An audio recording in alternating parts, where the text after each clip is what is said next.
Hello guys, welcome back to my channel. তো কেমন আছো তোমরা সবাই?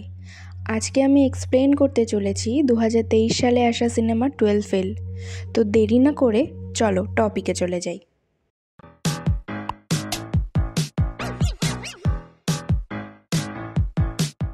সিনেমার শুরুতেই আমাদের চম্বলপুর নামক একটি গ্রামকে দেখানো হয়, যেখানে একটা বাড়ির ছাদের উপর মনোজ নামের একটি ছেলে বসে পরীক্ষার জন্য টুকলি বানাচ্ছিল, যাতে সে 12-এর এক্সামে পাশ করতে পারে।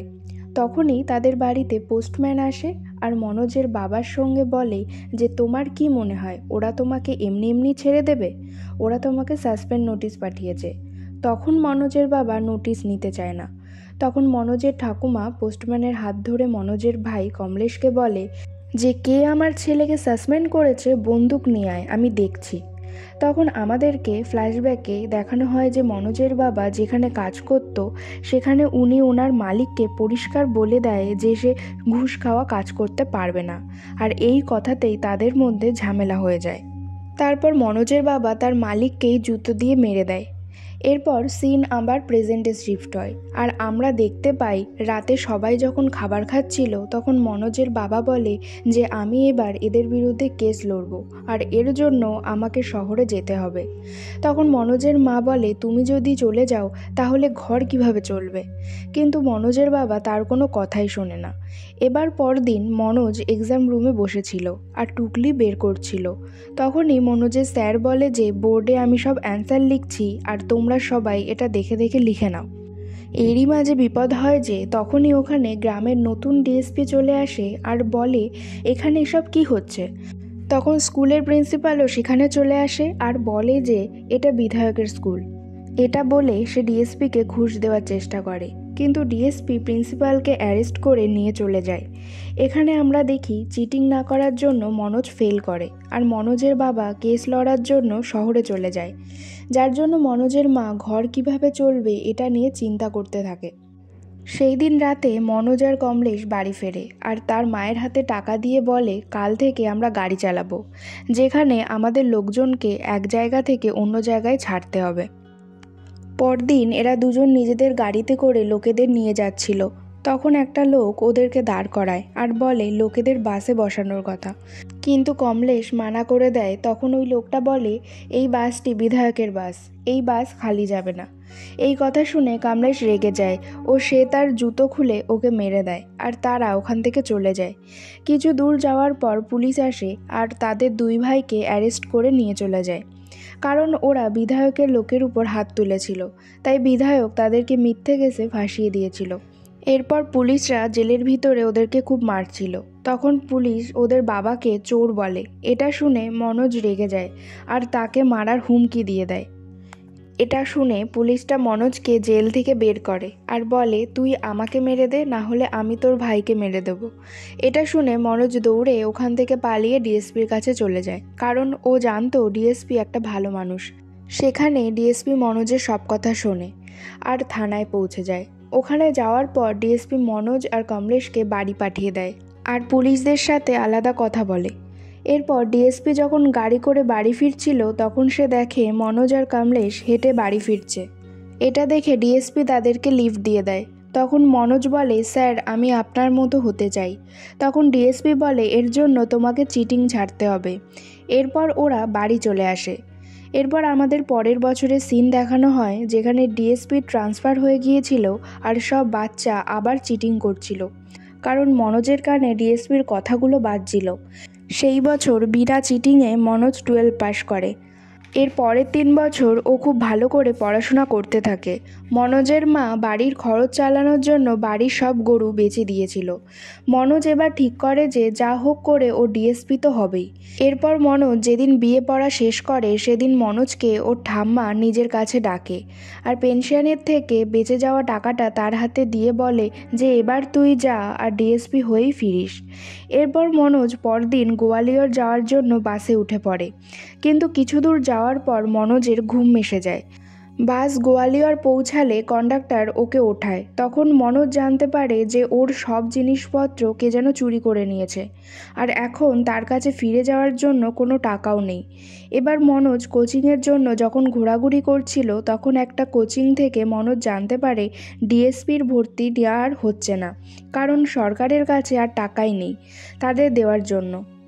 এরপর মনোজ দুদিন একটা ধাবার বাইরে না খেয়ে বসেছিল, আর যখন সে আর খিদেতে থাকতে পারছিল না তখন সে ধাবাতে গিয়ে বলে যে আমি দুদিন ধরে কিছু খাইনি, আমাকে কিছু খেতে দাও, এর বদলে আমাকে দিয়ে যে কোনো কাজ করিয়ে নাও। এই ধাবার মালিক অনেক ভালো ছিল, তাই সে মনোজকে ফ্রিতে খাবার খাইয়ে দেয়। এরপর মনোজ যখন তার কথা সেই ধাবার মালিকের সাথে বলছিল তখন তার সেই কথা সুন্দর নামের একটা ছেলেও শুনেছিল। তখন সুন্দর বলে যে ভাই, আমারও ডিএসপির এক্সাম দেওয়া হচ্ছে না, তাই আমি বাড়ি যাচ্ছি, আর তুইও বাড়ি চলে যা। তখন মনোজ বলে, না ভাই, আমি বাড়ি যেতে পারবো না, আমার বাড়ির লোকের আমার উপর অনেক আশা আছে, আর আমার সব জিনিসপত্রও চুরি হয়ে গেছে। তখন সুন্দরের কাছে ওর বাবার ফোন আসে, সে বলে দিল্লি চলে যা আর ওখানে গিয়ে ইউপিএসসির জন্য প্রস্তুতি নে। তখন সুন্দর মনোজকে বলে, আমি তো দিল্লি যাচ্ছি আইপিএস হওয়ার জন্য। তখন মনোজ বলে, এটা আবার কি? এটা শুনে সুন্দর হাসতে হাসতে বলে, তুই আইপিএস জানিস না?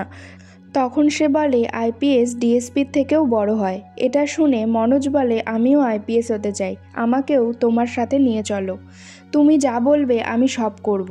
সুন্দরের ওকে দেখে খারাপ লাগে। এরপর সুন্দর মনোজকে নিয়ে যাওয়ার জন্য রাজি হয়ে যায়। মনোজ ও সুন্দর চলে আসে দিল্লির মুখার্জিনগরে। মনোজ ওখানে গিয়ে ওর মতো অনেক স্টুডেন্টকে দেখে ঘাবড়ে যায়। তখন মনোজ সুন্দরকে বলে যে আমরা ইউপিএসসি ক্লিয়ার করতে পারবো তো? তখন একটা চাওয়ালা এসে তাদের বলে তোমরা গিয়ে গৌরী ভাইয়ের সাথে দেখা করো, আর ওদেরকে নিয়ে গৌরী ভাইয়ের কাছে যায়। আর ওখানে গিয়ে ওরা দেখে গৌরী ভাইয়ের কাছে আগে থেকেই অনেক বাচ্চা পড়ছে। এবার ওরা দুজনই গৌরী ভাইয়ের কাছে ইউপিএসসি সম্পর্কে সব কিছু শুনে নিয়েছিল। তখন মনোজ গৌরী ভাইয়ের কাছে গিয়ে বলে যে তাকে যেন সে কোনো চাকরি জোগাড় করে দেয়, যাতে সে তার পড়াশোনার খরচ চালাতে পারে। তখন গৌরী ভাইয়া বলে, আমি যখন এখানে এসেছিলাম তখন আমার কাছেও কোনো টাকা ছিল না, আমি 3 বছর ধরে ঝাড় দেওয়ার কাজ করেছিলাম, তুমি কি এইসব করতে পারবে? তখন মনোজ যে কোনো কাজ করার জন্য রাজি হয়ে যায়। তখন গৌরী ভাইয়া তাকে একটা লাইব্রেরিতে তার কাজের জোগাড় করে দেয়, যেখানে তাকে ঝাড় দেওয়া, ঘর মোছা, টয়লেট পরিষ্কার করতে হতো।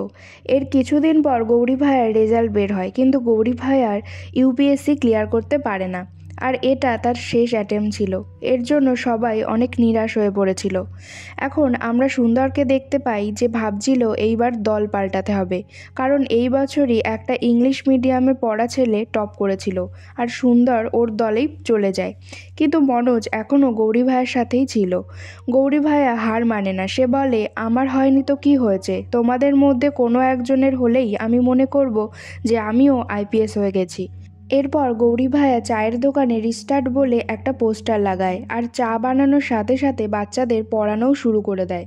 এরপর সব বাচ্চাদের পরীক্ষা শুরু হয়ে যায়, আর মনোজ প্রথম অ্যাটেম্পটে ফেল হয়ে যায়। কিন্তু মনোজ এটা দেখেও হার মানে না, আর সেকেন্ড বারের জন্য খাটতে থাকে, আর গৌরী ভাইয়ের দোকানে ওকে হেল্পও করতে থাকে।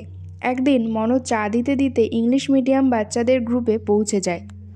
মনোজ সেখানে গিয়ে দেখা করে সুন্দর আর দীপমোহনের সাথে, যে এখন আইপিএস হয়ে গেছে। সে মনোজকে বলে যে যদি কোনো দিন তোমার আমাকে প্রয়োজন হয় তাহলে আমি তোমাকে হেল্প করব। এরপর মনোজ 1 বছর পর আবার এক্সাম দেয়, আর এবার সে প্রিলিমসে পাশ করে যায়। ও এরপর মেন্সের এক্সামের জন্য পড়াশোনা করার জন্য একটা কোচিং ইনস্টিটিউটে যায়, কিন্তু তারা অনেক ফিস চাচ্ছিল। তখন মনোজ বলে যে আমার কাছে তো এখন এত টাকা নেই, আমি আস্তে আস্তে সব টাকা দিয়ে দেবো, তার বদলে আমাকে আপনারা যে কোনো কাজ করতে দিন। এটা শুনে কোচিংয়ের মেয়েটা ওকে বলে, ঠিক আছে, এখন তুমি ওই ফটোগুলো ওখানে লাগিয়ে দাও, আর অন্য কোনো কাজ থাকে আমি তোমাকে বলবো। এরপর ওই মেয়েটার কাছে আর একটা ক্লায়েন্ট আসে, আর সে তাদের সাথে কথা বলতে থাকে। তখন মনোজ ওখানে একটা ফটো দেখতে পায়। তখন ও ওই ফটোটা নিয়ে সেই মেয়েটার কাছে যায় আর বলে, আমি একে চিনি, কিন্তু এ তো এখান থেকে কোনো কোচিং নেয়নি। তখন ওই মেয়েটা এটা শুনে মনোজকে ভেতরে নিয়ে গিয়ে বকতে থাকে, আর বলে, আমরা ওকে টাকা দিয়েছি যাতে ওর নাম আমরা আমাদের কোচিং সেন্টারের সাথে জুড়তে পারি। এরপর ওখানে যে ক্লায়েন্টরা এসেছিল তারা ওই মেয়েটার কাছে জিজ্ঞাসা করে ও কি এখানে পড়েনি। মেয়েটা তাদেরকে কিছু বলার আগেই মনোজ তাদেরকে সব সত্যি কথা বলে দেয়। এরপর ওই ক্লায়েন্ট মানে শ্রদ্ধা আর ওর বাবা ওখান থেকে চলে যায়। তখন মনোজ তাদেরকে বলে যদি আপনাদের কোনো প্রয়োজন হয় তাহলে আমাকে বলতে পারেন, আমি পাশের লাইব্রেরিতেই থাকি। কথায় কথায় শ্রদ্ধা জানতে পারে মনোজ বিনা কোচিংয়ে প্রিলিমস পাশ করেছে, আর এটা শুনে ও অবাক হয়ে যায়। এরপর ওরা ওখান থেকে চলে যায়। তারপর মনোজ কয়েকদিন ধরে ওর কথাই ভাবছিল। একদিন শ্রদ্ধা যায় লাইব্রেরিতে মনোজের সাথে দেখা করার জন্য, আর তাদের কথাবার্তা শুরু হয়। এরপর আমাদের দীপিকৃতি স্যারের কোচিং ক্লাস দেখানো হয়, যেখানে এরা দুজন পড়তে গিয়েছিল। এখানে দীপিকৃতি স্যার মনোজের অনেক তারিফ করে, কারণ মনোজ টেরারিস্টের উপর খুব ভালো লিখেছিল। আর শ্রদ্ধাও মনোজের অনেক তারিফ করে। এরপর মনোজ খুব ভালো করে পড়াশোনা করতে থাকে। একদিন মনোজ যে লাইব্রেরিতে কাজ করত তার মালিক মনোজের উপর চুরির আরোপ লাগায়। এটা শুনে মনোজ রাগ করে চাকরি ছেড়ে দেয়। মনোজের চাকরি চলে যাওয়ায় সে ক্লাসে যাওয়া ছেড়ে দিয়েছিল। এরপর সুন্দর একদিন যায় মনোজের সাথে দেখা করার জন্য। সেখানে গিয়ে সে দেখে মনোজ এখন আটা চাক্কির কাজ করে, আর ওই জায়গাটা কোনো নরকের থেকে কম না। সুন্দর মনোজকে বলে একবার গিয়ে শ্রদ্ধার সাথে দেখা করে নিতে, কারণ ও মুসৌরি যাচ্ছে। কিন্তু মনোজ বলে না, আমি ওর সাথে মেন্স ক্লিয়ার করার পরই দেখা করব। এরপর মনোজ তার মেন্সের এক্সাম দেয়। তারপর সে জানতে পারে যে সে এক্সামে ভুল অ্যান্সার লিখে এসেছে, তার মানে সে এই বছরও ফেল হয়ে গেল। এরপর মনোজ শ্রদ্ধার সাথে দেখা করার জন্য মুসৌরি পৌঁছে যায়, যেখানে গিয়ে সে শ্রদ্ধার সাথে দেখা করতে পারে না, কিন্তু ফোনে এসে শ্রদ্ধাকে আই লাভ ইউ বলে দেয়। তখন শ্রদ্ধা বলে এইসব করার জন্য আমাদের কাছে এখন টাইম নেই, আর ও মনোজকে ওখান থেকে চলে যাওয়ার জন্য বলে দেয়। এরপর মনোজ ওখান থেকে সোজা ওর গ্রামে চলে যায়, যেখানে গিয়ে সে জানতে পারে যে তার ঠাম্মা মারা গেছে, আর তার বাবা কোর্টের কেসের জন্য এখনও লড়ছে। তখন মনোজের মা তাকে বলে তুই এখানকার চিন্তা করিস না, তোর ঠাম্মার স্বপ্ন ছিল যে তুই একদিন বড় পুলিশ অফিসার হবি, এবার তুই তোর ঠাম্মার জন্য বড় পুলিশ অফিসার হয়েই ফিরিস। এরপর মনোজ আবার ফিরে আসে আর আটা চাক্কিতে কাজ করতে থাকে। তারপর একদিন মনোজের বাবা তার সাথে দেখা করার জন্য সেখানে যায়। তার বাবা তাকে বলে চল আমার সাথে বাড়ি চল, তুই কোন নরকে থাকছিস। কিন্তু মনোজ তার বাবাকে মানা করে দেয় আর বলে ও আইপিএস অফিসার হয়েই বাড়ি ফিরবে। এরপর মনোজ দীপিকৃতি স্যারের ক্লাস নিচ্ছিল, তখন ওখানে শ্রদ্ধা আসে। শ্রদ্ধা মনোজের সাথে কথা বলে আর বলে ওই দিনের জন্য সরি, কিন্তু মনোজ বলে কোনো ব্যাপার না, এখন আমাকে পুরো মনোযোগ দিয়ে মেন্সের এক্সাম দিতে হবে। এটা বলে ও ওখান থেকে চলে যায়। এরপর শ্রদ্ধা কয়েক মাস ধরে মনোজের সাথে দেখা করতে পারে না, আর কয়েকদিন পর রেজাল্টের দিন চলে আসে, যেখানে আমরা জানতে পারি সুন্দর এইবারও ফেল হয়ে গিয়েছিল আর মনোজের প্রিলিমস ক্লিয়ার হয়ে গেছিল। এই কথাটা বলার জন্য শ্রদ্ধা মনোজের সাথে দেখা করতে যায়, যেখানে গিয়ে সে দেখে মনোজ আটা চাক্কি চালাচ্ছে। এরপর শ্রদ্ধা মনোজকে বলে তোমার প্রিলিমস ক্লিয়ার হয়ে গেছে, এবার মেন্সের জন্য আবার পড়াশোনা করো। এই আটা চাক্কিতে থাকলে তোমার পড়াশোনা হবে না, তুমি এই আটা চাক্কি ছেড়ে দাও। কিন্তু মনোজ কোনো কথা শোনে না। এরপর শ্রদ্ধা ওখান থেকে চলে যায়। এর কয়েকদিন পর মনোজ মেন্সের এক্সাম দেয়, আর এইবারও সে ফেল হয়ে যায়। এরপর রাতের বেলা শ্রদ্ধা ও মনোজ গৌরী ভাইয়ার চায়ের দোকানে বসেছিল।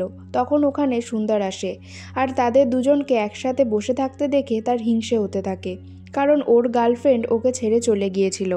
এরপর সুন্দর শ্রদ্ধাকে বলে তুমি যদি মনোজকে রেস্ট্রাক্ট না করতে তাহলে মনোজের মেন্স ক্লিয়ার হয়ে যেত। এটা শুনে শ্রদ্ধা কাঁদতে কাঁদতে ওখান থেকে চলে যায়। তখন মনোজ ওকে এসে দাঁড় করায়। এখানে শ্রদ্ধা মনোজকে বলে যে তুমি ওই দিন বলেছিলে না যে আমি দুনিয়া পাল্টে ফেলবো যদি তুমি আই লাভ ইউ বলো, তো দুনিয়া পাল্টে দাও। এরপর শ্রদ্ধা মনোজকে আই লাভ ইউ বলে দেয়। এটা শুনে মনোজ সোজা আইপিএস দীপমোহনের বাড়ি চলে যায়, আর ও ওখানে দীপ স্যারকে বলে আপনি আমাকে চিনতে পারছেন, আমি মনোজ, যাকে আপনি বলেছিলেন যদি কখনো কোনো হেল্পের প্রয়োজন হয় তাহলে আমার কাছে আসবে। তখন মনোজ তাকে বলে যে আমার প্রত্যেকবার মেন্স ক্লিয়ার হয় না। তখন দীপ স্যার তাকে তার রাইটিং স্কিলের উপর কাজ করতে বলে, আর মনোজ সেটা বুঝতে পারে। এরপর মনোজ যখন গৌরী ভাইয়ার দোকানে কাজ করছিল তখন গৌরী ভাইয়া তাকে বলে তোর দ্বারা কিছু হবে না, যদি তুই এইভাবে দোকানে কাজ করে বেড়াস তাহলে তোর ইউপিএসসি কখনোই ক্লিয়ার হবে না। তখন মনোজ বলে কাজ তো করতেই হবে। এটা শুনে গৌরী ভাইয়া রেগে যায় আর বলে আজই তুই আমার ঘরে শিফট হচ্ছিস। আর আজকের পর থেকে তুই কোনো কাজ করবি না, তুই শুধু পড়বি। এরপর মনোজও তার সব কথা মেনে নেয় আর তার ঘরে শিফট হয়ে যায়। আর সে দিনরাত অনেক মনোযোগের সাথে পড়তে থাকে। এর কয়েকদিন পর শ্রদ্ধা পুরনো নোটস নিয়ে আসে আর বলে, আমি মুসৌরি যাচ্ছি মেন্সের এক্সাম দেওয়ার জন্য। তখন এরা দুজন একে অপরকে জড়িয়ে ধরে আর শ্রদ্ধা ওখান থেকে চলে যায়। এরপর একদিন গৌরী ভাইয়া মনোজকে বলে শ্রদ্ধার মেন্স ক্লিয়ার হয়ে গেছে। এটা শুনে মনোজ অনেক খুশি হয়ে যায়। এর কদিন পর মনোজও তার মেন্সের এক্সাম দিয়ে দেয় আর এবার সে পাশ করে যায়। কিন্তু সুন্দর এবারও ফেল হয়ে গেছে আর এটা তার লাস্ট অ্যাটেম্প ছিল। এই কথাটা সে তার বাবাকে বলেছিল। তখন সেখানে মনোজ আসে আর তার কাছে ফোন চায় শ্রদ্ধার সাথে কথা বলার জন্য। তখন সুন্দর তার উপর রেগে যায় আর তাকে উল্টোপাল্টা বলতে থাকে। তারপর মনোজ ওখান থেকে চলে যায়। রাতে মনোজের কাছে শ্রদ্ধার ফোন আসে। তখন সে জানতে পারে শ্রদ্ধার বাবাকে কে একজন ফোন করে তাদের সম্পর্কে উল্টোপাল্টা কথা বলে দিয়েছে, তাই সে আর যেতে পারবে না। তখন মনোজের সন্দেহ হয় সুন্দরের উপর আর ও সুন্দরকে ফোন করে। তখন মনোজ জানতে পারে সুন্দর জেলে চলে গেছে। তখন মনোজ যায় ও সুন্দরকে জেল থেকে ছাড়িয়ে নেয়। এরপর মনোজ সুন্দরের ফোন চেক করে জানতে পারে সুন্দরী শ্রদ্ধার বাবাকে ফোন করে উল্টোপাল্টা বলেছে। মনোজ তখন সুন্দরের উপর রাগ করে ওখান থেকে বেরিয়ে আসে। এরপর মনোজের মেন্স ক্লিয়ার হয়ে যাওয়ার পর ওর ইন্টারভিউর দিন এগিয়ে আসে। গৌরী ভাইয়া যখন ওকে টাই পড়াচ্ছিল তখন সেখানে শ্রদ্ধা চলে আসে আর বলে সে এখন ডেপুটি কালেক্টর হয়ে গেছে। এটা শুনে মনোজ খুব খুশি হয়ে যায়। এরপর ওরা দুজন মিলে যায় সুন্দরের বাড়ি আর ওকে থ্যাংক ইউ জানায়। ও বলে, তুই যদি এখানে আমাকে না আনতিস তাহলে হয়তো আমি এখানে আসতেই পারতাম না। এরপর সুন্দর মনোজকে অল দ্য বেস্ট বলে আর শ্রদ্ধাকে সরি বলে দেয়। এরপর শ্রদ্ধার সাথে মনোজ ইন্টারভিউ দিতে যায়। রাস্তায় যেতে যেতে শ্রদ্ধা মনোজকে একটা চিঠি দেয় আর বলে এখন না পড়তে, ভেতরে গিয়ে পড়তে। এরপর মনোজ ইন্টারভিউ দিতে গেলে ওকে জিজ্ঞাসা করা হয় যে 12 ফেল কী করে হলো। তখন মনোজ বলে সেইবার ওদের ওখানে চিটিং হয়নি, কারণ সেইবার নতুন ডিএসপি এসে চিটিং বন্ধ করে দিয়েছিল আর পুরো স্কুল ফেল করে গেছিল।